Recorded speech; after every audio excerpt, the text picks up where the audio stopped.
Bluetooth Lenses Air 6s និង Air 6s Pro មួយនេះគឺជាការ Air 6s ចំណែកមួយនេះគឺជាការ Air 6s Pro ការ design នៃការទាំងពីរនេះគឺមានលក្ខណៈខុសគ្នាតិចតួចដោយការ Air 6s គឺមានទំហំធំជាងការ Air 6s Pro បន្តិចបើសិនជាយើងអត់ចាប់អារម្មណ៍យើងអត់ដឹងថាការពីរហ្នឹងមានទំហំខុសគ្នានោះទេហើយមួយវិញទៀតការ Air 6s Pro មានកន្លែងដោតខ្សែបន្ថែមហើយការ Air 6s ក៏មានទេចំពោះការ Air 6s Pro ក៏មានប៊ូតុងសម្រាប់ចុចបង្ហាញភ្លើងដោយភ្លើងហ្នឹងបញ្ជាក់ថាមានថ្មឬក៏អត់ថ្មហើយចំពោះការ Air 6s នេះតើយើងបើកការ៉ូបានមានបង្ហាញភ្លើង LCD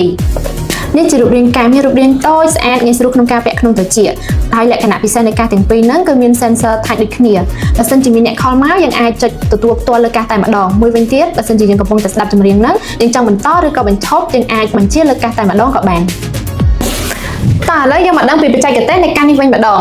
ការ Air 6s និងការ Air 6s Pro គឺមានស្ពេចដូចគ្នាដោយប្រើបច្ចេកវិទ្យា Bluetooth 5.4 បញ្ជូនល្បឿនលឿននិងមានស្ថិរភាពសំឡេងបែប Hi-Fi ផ្ដល់សំឡេងមានគុណភាពខ្ពស់និងការស្ដាប់តន្ត្រីបានយ៉ាងច្បាស់សមត្ថភាពថ្មប្រើបានប្រហែល4ម៉ោងសម្រាប់ការស្ដាប់តន្ត្រីនិង 3.2 ម៉ោងសម្រាប់ការហៅទូរស័ព្ទចំណែកប្រអប់កាសអាចគត់គង់ថ្មបានច្រើនដងជាមួយការចាប់ចម្ងាយ10ម៉ែត្រ Standby Time 50ម៉ោងវាសមស្របសម្រាប់ការប្រើប្រាស់ប្រចាំថ្ងៃ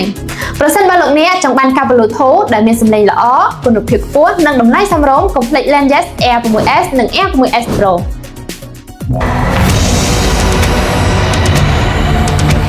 Len Yes Cambodia